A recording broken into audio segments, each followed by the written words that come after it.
Peace, love, and obedience to the Most High Yah. We're back with another discussion, not a debate, a discussion.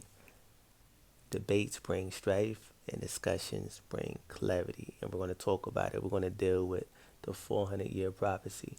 Did it come to pass already, or are we waiting for it to come to pass? Is this captivity of us now, currently? Is this representing the 400-year prophecy that we are waiting for us to be delivered by the Almighty Yah? Let's talk about it. We're going to break it down. And this is where it all starts, right here. Genesis chapter 15, and we're going to start at verse 13. Now, when you read, it says, "And he said unto Abraham, Know of a surety that thy seed shall be a stranger in a land that is not theirs, and shall serve them, and they shall afflict them 400 years." Now, if you just stop right there, it just sounds so like there's without a debate, it's talking about right now. If you stop right there, it's like, oh, we've been here 400 years, and this is it right now. This is the time. It's time for us to go 1619 through 2019. Oh, it's time for us to go. But if you keep reading, the Most High Yah will give you clarity of how this took place already. Now we're going to continue reading. Verse 14, "And also that nation whom they shall serve will I judge, and afterwards they shall come out with great substance." And then verse 15, "And you shall go to thy fathers in peace, and you shall be buried in a good old age." Talking about Abraham, right? But then verse 16 is the key to understanding that this captivity currently is not the 400-year prophecy, because this right here is showing how it came to pass already, for this had to happen during this time right here. So verse 16, it says, "But in the fourth generation they shall come here again." So he's talking to Abraham. And where is Abraham? Abraham is currently in his lot, in his inheritance, where his descendants shall come and live in and take over the promised land, right? Canaan. That's why it says the Amorites, because the Amorites are part of Canaan. They are Canaanites. So that's why it says, "But in the fourth generation they shall come here again, where you are, Abraham, for the iniquity of the Amorites are not yet fulfilled." So now, if you Google or ask how long is a generation nowadays, like how long is a generation considered, it would say 20 to 30 years. But in biblical times, a generation was 100 years. So that's why it says, "But in the fourth generation." So it took 400 years of captivity and affliction in Egypt, during the time of when we first went into Egypt. Well, not exactly when we first went into Egypt, because when you go to Exodus chapter, I believe it's Exodus chapter 12, verse 40, it would say that we spent 430 years in Egypt. So the first 30 years we wasn't under no affliction and we wasn't in bondage. But then after that 30 years, once Joseph died and the majority of the original Israelites who came in with Jacob at that time, once they died off, then we went into bondage. Then we went into captivity. Then we went into harsh labor. So we spent 400 years of bondage during that time, but the first 30 years was peace. It was love. It was, we were growing, we were blooming, we were blossoming, and everything was great. But after that, after Joseph died, and the majority of the original Israelites who went into Egypt during that time, that 400 years started. So this is where you get right here. But in the fourth generation, you know, after that 400 years, that the Israelites would now come here again, right? And that is where Abraham was at. So that's what happened once Moses came and led the Israelites out of Egypt, and then Moses died, and then Joshua became the predecessor. He led the Israelites into Canaan because the sins of the Amorites were fulfilled. They were filled by then because the 400 years have passed. So that fulfills that right there when Joshua and the Israelites went in there and took over Canaan. So that is the 400-year prophecy that this is talking about that came to pass already. But we're going to get into it. The reason why people think that this verse is talking about now, because what's going on now is similar. It is similar to the coming out of old Egypt. So things are similar as far as plagues, as far as the time frame, similar to the 400 years, when in actuality we've been here longer than 400 years, because 1619 was not the first sighting of slaves in America. It was actually 1526. So that alone right there shows that we've been here past the time frame of 400 years. But we're going to get into it. Micah chapter 7, verse 15 is the reason why people think that this 400-year prophecy is now, because it's similar to the time of old Egypt when we were in bondage. Now we're going to go to it. That's why I do my videos like this, because you can see exactly what I'm doing and going straight to it. 7:15. It didn't go straight to it for me. Come on, buddy. Okay. Let's see if I miss anything. Just going over some stuff.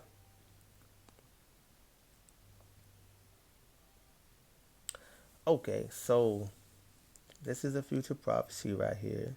If you just read the whole chapter, you read the whole chapter, then it will give you some understanding.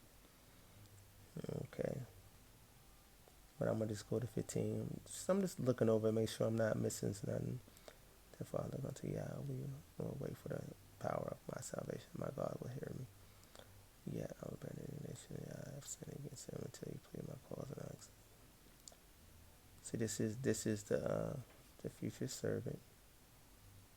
And then she is in the day. Okay, no wait till I get to 15. Just taking little glances. Okay, then when you get to 15, this is why it's similar. Then it says, according to the days of thy coming out of the land of Egypt, will I show unto him marvelous things. Who is him? Him is Israel. Him is the seed of David, who's in bondage with his people currently in this captivity. Because people nowadays is waiting on Jesus to come back, Yahweh Shai, or Sindisi if you into Bantu, right, or the Kosa, Sindisi, which means the Savior. So that's what they call him. They waiting on him pretty much, when in fact the prophecy of the seed of David, who shall be anointed and reign in the land of Israel once Yah bring us all back, Zion and Jerusalem as a people, not the city, right? I'm going to say this again in this video. The bloodline of Zion, when you read about it in scripture, when it's talking about the people, the bloodline of Zion is the descendants of David, sons and daughters, the descendants of the Levites, sons and daughters, the descendants of the high priest line, Zadok, sons and daughters. That is Zion. That makes up Zion, for they are the ones who Yah is working through, that bloodline, as the leaders of the nation of Israel, right? David, which is the king line or the prince. The Levites or Levites is the priesthood, and Zadok, which is the high priest line, who does the offerings and the sacrifices. So them bloodlines is in captivity, right? So then Jerusalem is when you add the tribe of Yehuda and Benjamin to Zion. So that makes up Jerusalem, right? So if you understand scripture and you've been reading, and or someone taught you, you know that Benjamin said they will always stay close to Yehuda. So when we went into this captivity, Benjamin went into this captivity too, for they are part of the southern kingdom, right? So Benjamin, Yehuda, part of the southern kingdom. So when you put it together, Jerusalem bloodlines is the tribe of Yehuda, the tribe of Benjamin, the seed of David, the seed of Levites, and the seed of the high priest, which is a Levite, Zadok. That is the bloodline. So if people don't understand these bloodlines, then they don't know how to recognize that this seed of David, who's going to be anointed, is in captivity with them. That's the prophecy that he will come out of captivity with his people, and then Yah will anoint him, and then he will sit on the throne of Israel once Yah delivers Zion and Jerusalem and the 10 tribes where they are scattered throughout Africa. But we're here fulfilling prophecy of Deuteronomy, serving idols of wood and stone, serving idols of serving a strange idol that our forefathers have not known, which is your Jesus, which is your Yahweh Shai. The idol that these nations pressed upon us created this New Testament. I can continue to go on and on and on about that with the Paiso family. And then when you deal with the coast side, you got this guy by the name of, what is his name?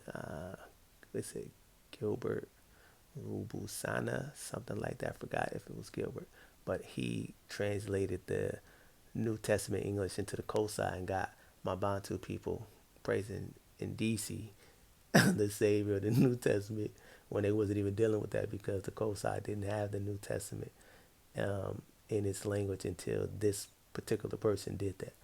So this has been planned and orchestrated to push forth the idol upon us to where we go into it and fulfill the prophecy and the curses of Deuteronomy, serving idols and images.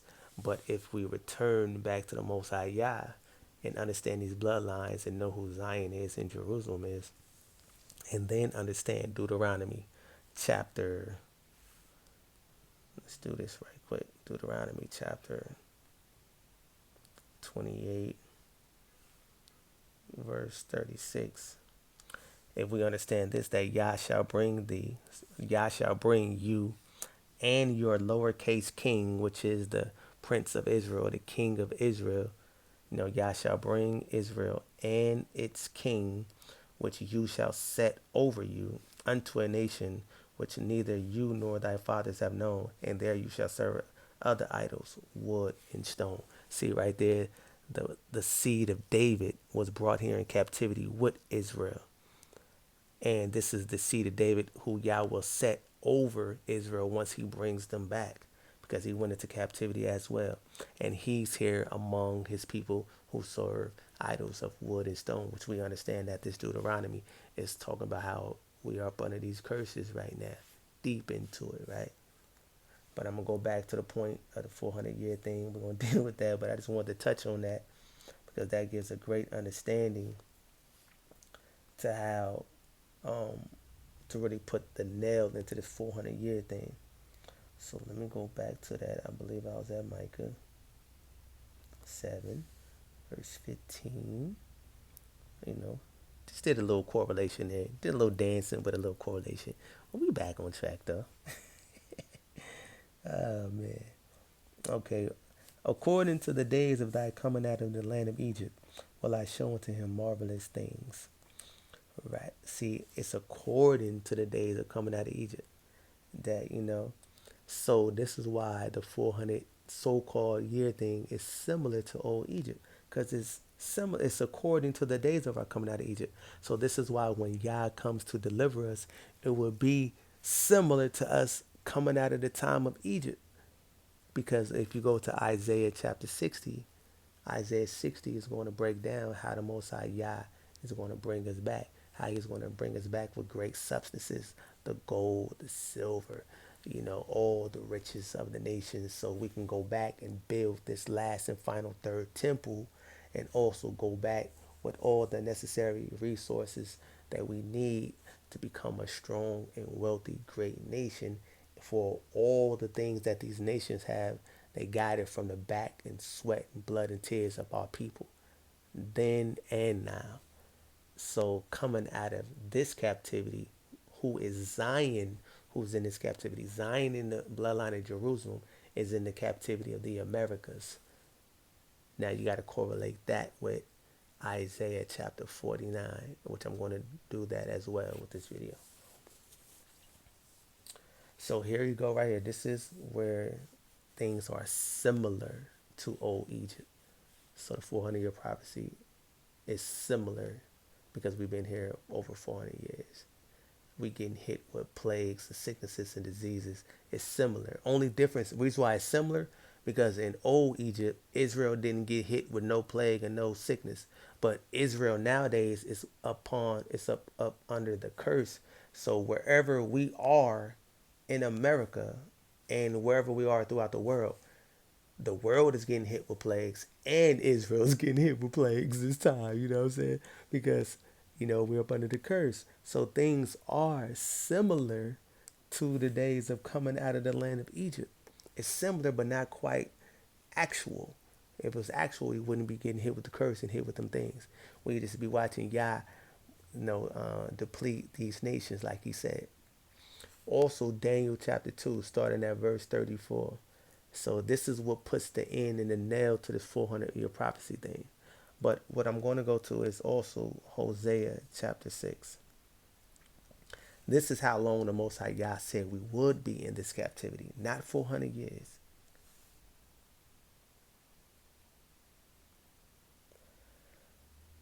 Okay, here we go.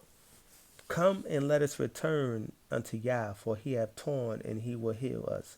He has smitten and he will bind us up. Then it says, after 2 days he will revive us, and in the third day he will raise us up, and we shall live in his sight. Want to see a different translation of that? Let's see. Let's go to the good news, even though it's kind of pathetic. But it says, the people say, let's return to Yah. He has hurt us, but he will be sure to heal us. He was wounded. He has wounded us, but he will bandage our wounds, won't he? Yes.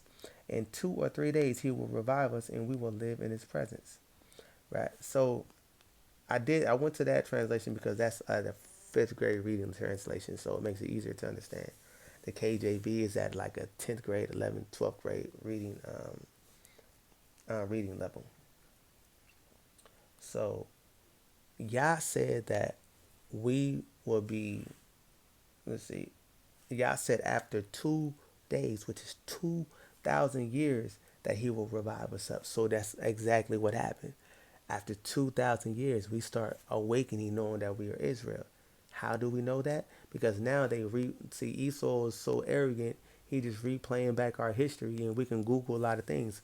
First off, we can Google William Crowdy back in 1896. He started teaching that we were the children of Israel. That's 1896. So go from 1896 to, let's say, I don't want to say to now. Let's say from the time that we were kicked out of the land to 1896. That's pretty much approximately 2,000 or something years. That's when it started. All right.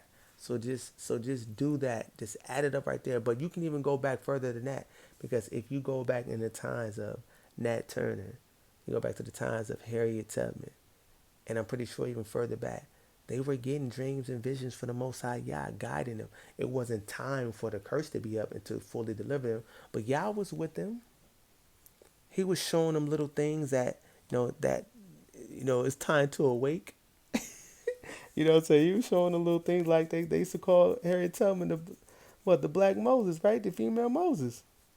And she was saying she was getting dreams for the Most High. She caught a very serious head wound, which triggered dreams and visions. So they probably thought she was crazy, but the Most High set that up, the underplay for the overplay. You know what I'm saying? He set up the head thing, so they could think she crazy, so he can fulfill his will and purpose with her and give her dreams and visions on how to lead her people out of that situation. Same thing with Nat Turner, right? He was destined for that. He lived and died with his destiny. Yah was showing them things, giving them vision, when to do certain things, when to strike, so it can spark the minds of the future descendants to understand that the Yah was with these people, orchestrating all of this stuff behind the scenes. So if you calculate all that, and then you calculate unto now, we've been in this captivity, kicked out of our land, because that's the prophecy. We've been kicked out of our land for over 2,500 years, just about. So that is the prophecy, at least over 2,300 years. So that 2 days is up. So then that third day is a half point. It's not a full third. It's not a full hunt, like a full 1,000 years, because that will make it 3,000 years that Yah will have us that he would live in this, that he would live in our sight. And that's not the case. That's a point. That's like a it's like a half point, probably not even half, because we see Yah has revived us, and we see what's taking place right now. That's going in correlation with Scripture of Him coming to deliver us. We see the thing. We see Micah 7 happening. We see Jeremiah chapter 30 happening. The furnace of affliction, right? We see that taking place right now. We see all these conditions taking place. I'm gonna go to it. So we know that Yah has been reviving us for so long, since Nat Turner and Harriet Tubman, even probably before then, since William Crowdy, also since the Ben Ami movement, who went into Demona, I know, in 1970. Right, since then, since a lot of the 10 tribes in Africa waking up right now and knowing that they Israel, we see Yah reviving us. We see the Bantu movement, not saying that I'm not a Bantu. I'm just making some clarity of, like, we see the Bantus waking up around the world, around, like, all throughout Africa, knowing that they Israel, making that connection. We see Yah getting ready to fulfill that and bring that deliverance. So we see Him reviving us. Okay, I said chapter 30. We're going to start at verse 9. I don't know why it's not going straight to. Okay, now, okay. Okay, well, no, we ain't going to start at verse 9. Well, even if you go right here at verse 9, and then it says, "But they shall serve Yah." Let me see. "For it shall come to pass in that day that saith Yah, folks, that I will break his yoke from off thy neck, and will burst thy bonds, and strangers no more shall serve themselves of him." Exactly. "But they shall serve Yah, their God," uppercase, "and David, their king." See that lowercase king? Because that means prince. But, like, that's like he's just a lowercase king unto Yah's kingship. Because Yah is the king of kings, king of the earth, king of Israel. And David is like this, the seed of David. We know this is the descendant of David, because this is not David actually coming up. So when he says, "In David their king, whom I will raise up unto them," because remember in Deuteronomy I showed 28:36, that seed line went into captivity. So Yah's going to raise up this seed line once He bring Israel and Zion and Jerusalem back. Then He's going to raise up that David and anoint him, and then they will serve Yah, and then they will serve the seed of David, who shall be anointed by Yah. But before that, Yah is talking right here in verse 10. "Therefore fear not, O my servant Jacob, saith Yah, neither be dismayed, O Israel, for lo, I will save thee from afar, and thy seed from the land of their captivity. And Jacob shall return, and shall be in rest, and be quiet, and none shall make him afraid. For I am with thee, saith Yah, to save thee, though I will make," see, this is key, "though I will make a full end of all nations where I have scattered thee, yet will I not make a full end of thee, but I will correct you in measures, and will not leave you altogether unpunished." See, this is why we are going through the refining process in this captivity, because Yah says, even though He's making a full end of all these nations that we are up under, that's fulfilling Daniel chapter 2, starting at verse 34, to end all them nations, that statue, that dream that Nebuchadnezzar had. Yah says once He killed all of these nations and put an end to them, He's going to set up His kingdom that's going to live forever. And then that kingdom is going to become a great, well, that stone, should I say, is going to become a great mountain. That stone, which is Yah in Daniel chapter 2. That's in correlation to right here in Jeremiah chapter 30. So once Yah makes a full end of these nations, but Yah also says why He's ending these nations, He's afflicting and plaguing Israel, and punishing Israel for their iniquities, and bringing a curse upon them. So He's not going to leave us all together unpunished, meaning that the majority of us, and a lot of us, are going to get punished and killed off, purged. For it was Zion and Jerusalem's fault why we went into captivity in the first place, because the seed of David of old turned from Yah, the seed of Zadok, the high priest, turned from Yah, and the Levites turned from Yah, and caused the people to not serve Yah anymore and turn into idols and images of the other nations, which got us kicked out of the land. Same thing that's happening now. So this is why when you read Isaiah chapter 40 verses 1 and 2, Yah says he's going to give Jerusalem a double portion because he put a double cursing on the bloodline of Zion and the bloodline of Jerusalem. Once again, the bloodline of Zion is the seed of David, the seed of Levites, and the seed of Zadok, which is a high priest from the white sons and daughters. That's Zion. And then you add the tribe of Yehuda and Benjamin to Zion, them bloodlines, and that make up Jerusalem. For them bloodlines and tribes are the governing chief leaders of Israel. That's why they're important. And this is why this captivity is way harsh and we in the furnace of affliction with this captivity because it was Zion and Jerusalem's fault while we went into captivity. So that's why it's greater on this bloodline, you know. Just putting things in perspective. So when you go right here to the Jeremiah 30 and you break this all the way down, then verse 12 it just talks about what Yah is doing to us. For thus saith Yah, thy bruise is incurable and thy wound is grievous. There is none to plead thy cause, and you mayest be bound up, and you have no healing medicines. And then it says, all thy lovers have forgotten you. They seek thee not, for I have wounded thee with the wound of an enemy, and the chastisement of a cruel one, for the multitude of thy iniquity sins, because thy sins were increased. Then Yah says, why cry for your affliction? Thy sorrow is incurable, for the multitude of thy iniquity, because thy sins were increased. I have done these things unto you. So Yah is explaining why we're going through this in this captivity and why is it so harsh and why it seems like it doesn't matter how much we pray.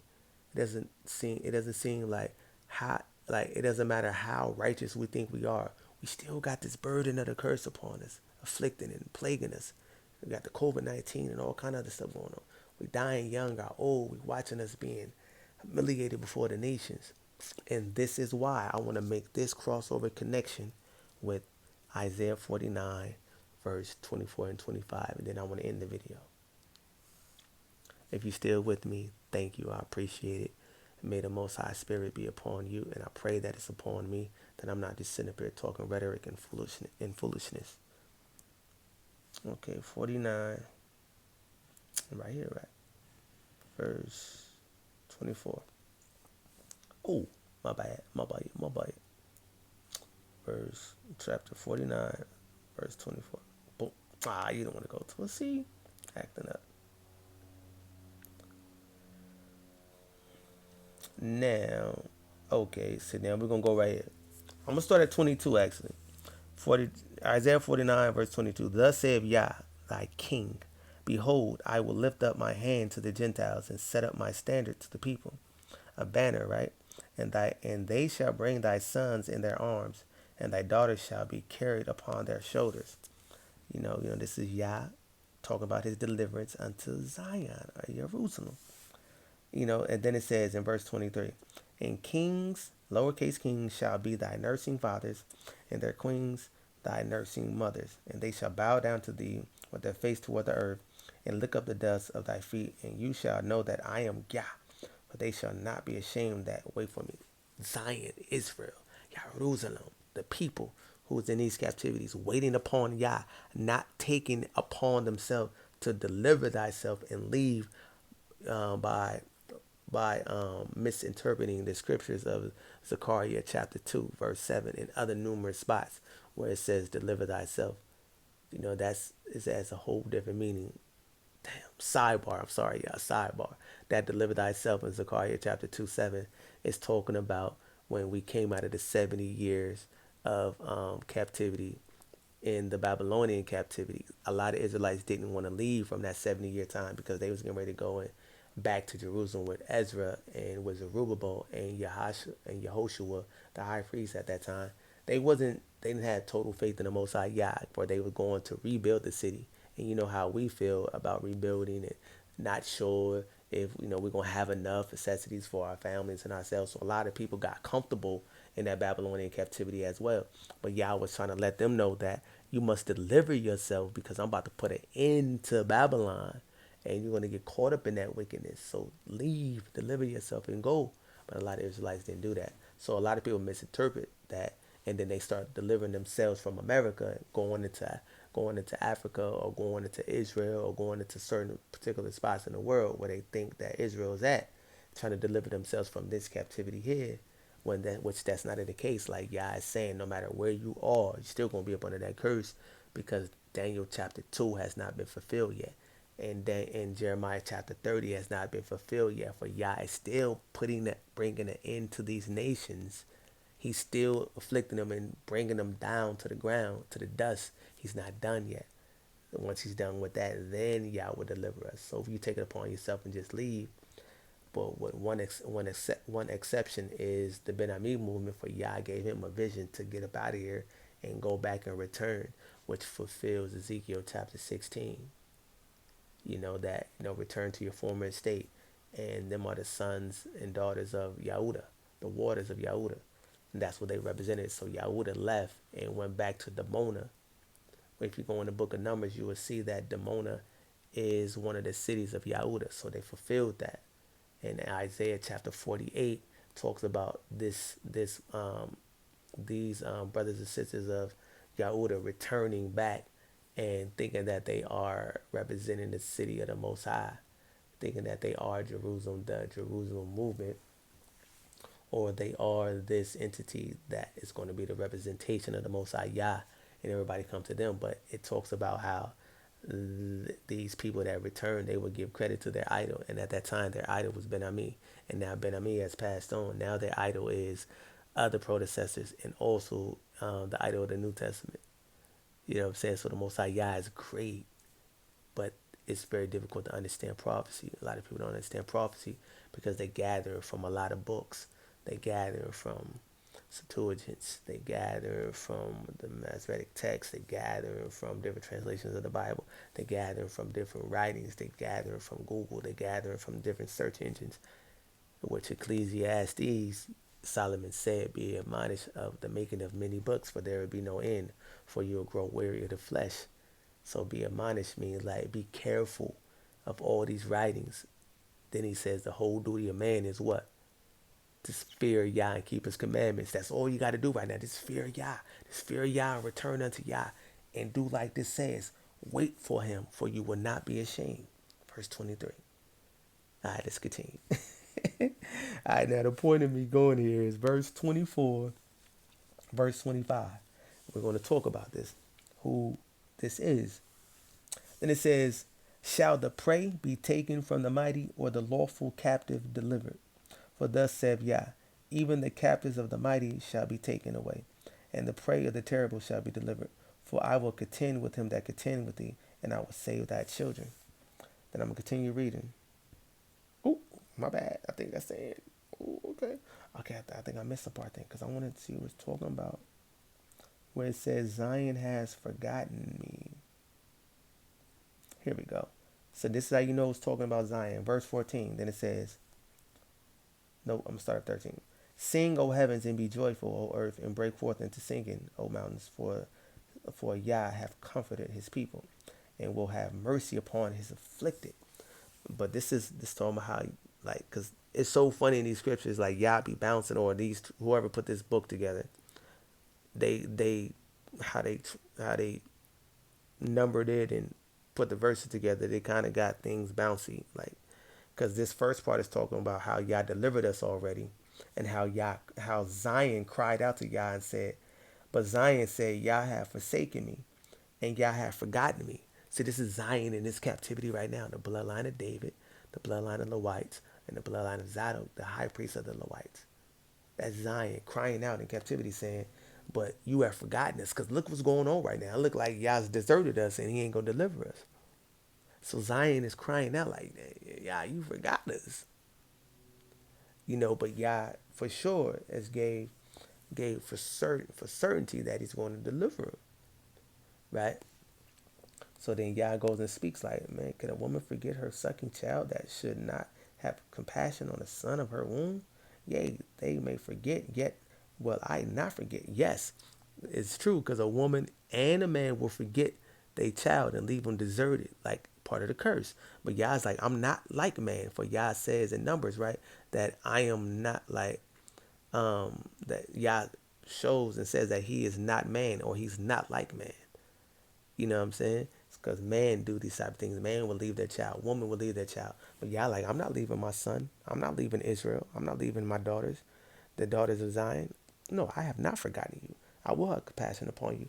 For he says, behold, I have graven thee upon the palms of my hands. Thy walls are continually before me. Forever thy children shall make haste. You know, thy destroyer are they that made thee waste shall go forth of thee. But I want to go back down. Since we see this is talking about Zion. Now this is right here. Shall the prey be taken from the mighty, or the lawful captive delivered? Now reason why, if you go look this up and you see the definition of a lawful captive. A lawful captive definition is, we're going to do it right here together. We're going to do it together, babe. Lawful captive definition. You know, we're going to definitely, this is the most perfect breakdown right here. Okay, here's what a lawful captive is. When a person has done something deserving of him to be in captivity, you commit a crime and you get arrested and sentenced to jail, you are a lawful captive. Your captivity is justified. The law itself sentences you to that captivity, or captivity meaning jail or prison. Now, when God proposes to release a lawful captive, he is offering to find a legal way to save the prisoner from the demands of the law that the prisoner has broken. It's like a judge who sentences you to prison, then tries to work out a way to save you from jail without breaking the same law that put you there to begin with. Now, this is key right here, and I like to use that for a lawful captive. Is it means for a person that is deserving of the punishment that's happening. So that's why it says in Isaiah 49, shall the lawful captive be delivered? Because this is a deserving of the captivity, that we are among our praise, and they are preying upon us and doing the will of whatever they want. And they're preying upon us and they're afflicting us. But Yah shall deliver us. But you see how this right here, that, you know, it says that God or Yah will have to propose an arrangement. Let me make sure I want to read it right. Or try to work out something with the prey in order to bring back his people or his lawful captive. So this is why Yah says that right here, that he will deliver us without pay. Let me see if I can find that right quick.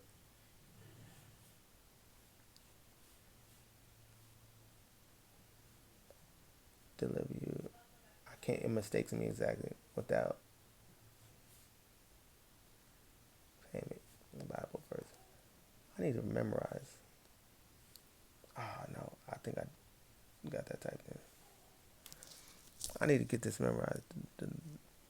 Deliver you without pay. Let me see if I can find that. I can't find it.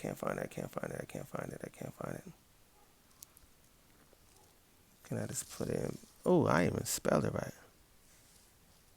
Deliver you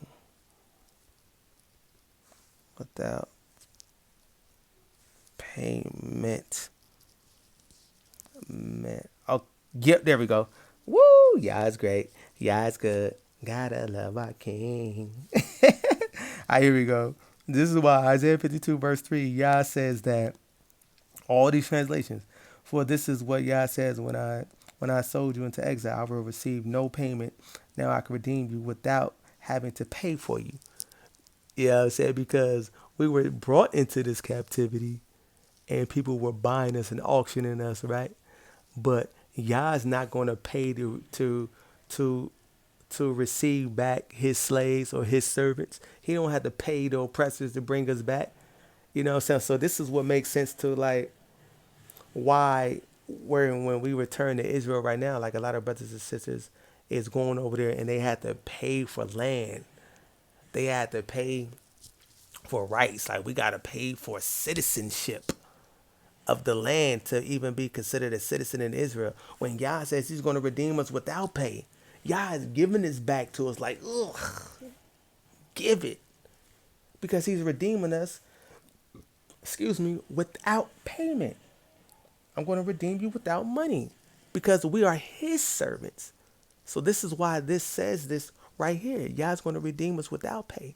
So when we return back to the land, wherever we go, wherever the land is at, in Africa, in modern day Israel, or wherever it's at, because I'm still trying to figure that out too. But, things are adding up. But that's a whole nother topic. But Yah says he's going to redeem us without pay. So you shouldn't have to go to a land. You shouldn't have to go back to Israel or back to Africa and have to pay for anything. You shouldn't have to pay for any citizenship, any parts of land. You shouldn't have to put that down because Yah says he's going to redeem us. And we shouldn't have to put money into the pockets of our oppressors or captives or those who have the permission and those who is controlling the land masses where we are at. We shouldn't have to put no money in their pockets. For Yah's going to redeem us, and then he's going to give us our lots and our inheritance. That's how that go. So that's how I want to end this video. I want to end this video with that. And I just try to connect all the angles with this video right there. Pardon me if I was just dancing. I like to get my boogie on. I'm saying I was dancing a lot with this video. But that's what a lawful captive means. So this is why we must sit here and wait for Yah, Zion in Jerusalem, the bloodline, the people. We must sit and wait for Yah for us to be delivered. For the 2,000 years is up. And Yah's reviving us. We coming to know who we are. A lot of us know what tribe we from. They try to say we don't, but we do. A lot of us do because Yah makes it known unto us. We knowing these things. Yah is bringing down these nations, forcing his hand upon them, depleting them, about to bring them to dust. He's about to crash the dollar. Nations is they in a frenzy right now.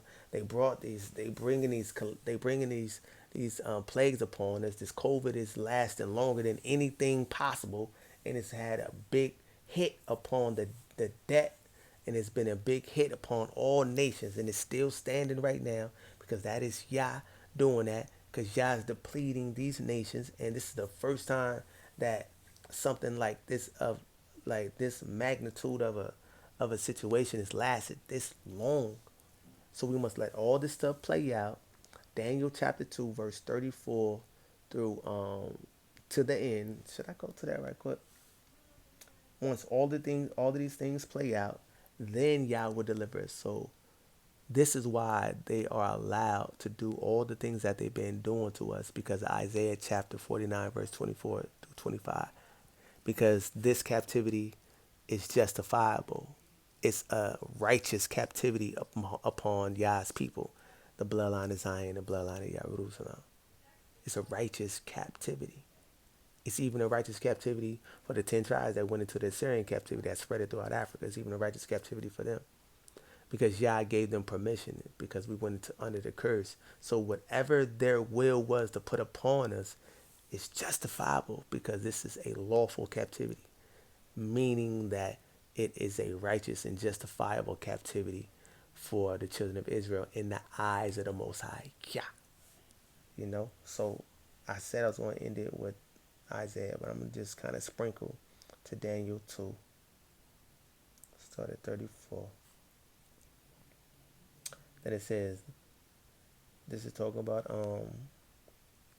this is Daniel talking to Nebuchadnezzar.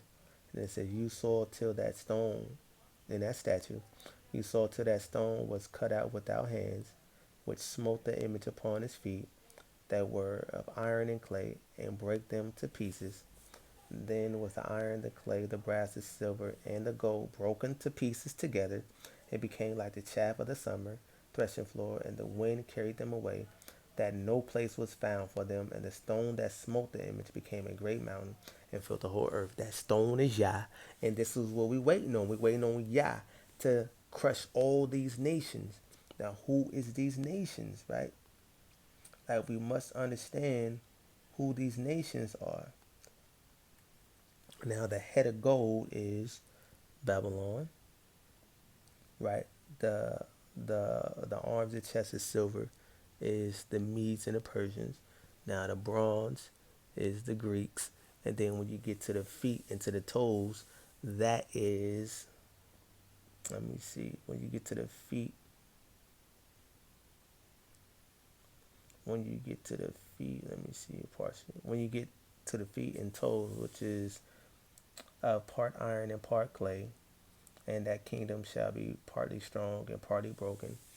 Then it says, where areas you saw iron mixed with miry clay, then it's like they shall mingle themselves with the seed of man, but they shall not cleave to one another, as iron is not mixed with clay. Then it says, in the days of these kings, lowercase, shall the power of heaven set up a kingdom which shall never be destroyed, and the kingdom shall not be left to other people. Right? So the kingdom should be left only to Israel, not other people in our kingdom. Talking about this is our land. When during the time of these kings, so during the time of this statue, so we seen this generation of Babylon, Medes and the Persians, the Greeks, the Romans, right? We seen the Romans, and then when you get to the feet and to the toes, that is right. This is the Edomite kingdom, and I'm not talking about the European white person Edomite. I'm talking about this bloodline of Edom, which is mixed in every nation. Edom comes in all colors. Edom comes in a prophecy of dominion. So the only way you can tell who's an Edomite is those in dominion. You can't just say a Caucasian is an Edomite, because many Caucasian nations went into allegiance with Edom. That's when you go to Psalms 83, and it talks about the allegiance that Edom made with these certain nations. So just read that for yourself. Go to Psalms 83, and it talks about these nations that Edom went into. So you can't just say Edom is the white man when Edom is mixed in all nations. Edom, to know a Edomite is to know his dominion. If he is the leader or the dominion of that resource or the finances or the bankers, Rothschild, the Bilderbergers, and they have created, like they have mixed in so many nations to where they blend with them. They have taken upon the look of that nation to where you can't even tell if that's an Edomite or not. But only way you can tell if he is in charge, the leader, having dominion of that nation. Now that's in the book of Obadiah. It talks about that. And also Edom has a prophecy of being the robbers of our heritage, of our nation. Only one people fit that descriptions of being the robbers of our nation and our heritage, and that's the Jews. Now you have the Caucasoid Jews, right? The Gentile Jews who was mixed in these other nations where they were at, like, because Edom was mixed in other nations as well, taking upon that look. So you have some of them Jews who are mixed with Caucasian, and they're in the land today. But you know, but the leaders of the world, the bankers, the Bilderbergs, the Schiffs, the Rothschilds, all of them, they are of the bloodline of Amalek, and that's Numbers chapter 24, verse 20. The number that for they will have a dominion, and they are the ones who is in charge. Amalek is the grandson of the original Esau. So Amalek's descendants have the dominion of the earth right now. So that's how you know who is right here, who is this iron in Daniel chapter 2, because they have the dominion, and they pretty much rule the world right now. They are the elite, the so-called Illuminati, right? Meaning the illuminated ones to prophecy in this book, to who we are and who they are, and how to orchestrate this whole piano, how to orchestrate this whole museum, this whole zoo of things. That's who Edom is. If you have a grasp and you understand that. And we are the clay. Israel is the clay in this Daniel chapter 2. Like Israel is the clay in Daniel chapter 2. So this is why, as Israel being the clay, that we can't mix and bond and cleave to other nations, because we're Israel. We're not supposed to go into the ways of the heathen, think like the heathen, eat like the heathen, breathe like the heathen, sleep like the heathen, do things of the heathen, even have the mindset of the heathen, right? So we don't really click. We can be around each other. They like our music, they like our acting, like our ball playing, they like what we do, but they can't really relate to us other nations. And that's what the iron is. The Amalekite Edomite, and also Edom, and it's also the nations that's in allegiance or alliances with Edom. That's the clay, for they have the power. Iron is the strength, right? And clay is the weak ones, the tail of Deuteronomy 28. You know, the curses. Man, I didn't even mean to go through all of this, but I'm sorry. Man, the spirit of Yah be wrong. It be roaming, man. Okay, I'm gonna end the video with that right there. I feel like I got a lot of. I did so much talking. Oh my goodness. All right. Peace, love, and obedience. Blessed be the King, Yah. And hopefully that this was inspirational. It brought clarity and rotted out confusion. And I pray that I showed some form of humility in this. That I wasn't prideful and arrogant. Pray that it come across and address. Um, Feel free to comment, say anything. We can have dialogue and conversations. I'm on Facebook. You can look me up as Yeshurun King Dawid or just King Dawid. That's King Dawid. Yes, yes, yes. Don't look at me funny because of my name. My actual name is King Dawid, but yeah, that's my name. So please don't, you know, I can't tell you what to think. But all blessed to the Most High. Yeah, the King of Kings, uppercase King. Mine is a lowercase King, Prince. All right, peace, love, and obedience, man. Thank you. This is the topic of discussion, which was the 400-year thing that kind of hibernated, or is that the proper word? That kind of evolved to a full on course meal. All right, peace, y'all. Much love to the Most High, y'all. I love you, whoever's listening. And if you're not, I love you. Peace and compassion.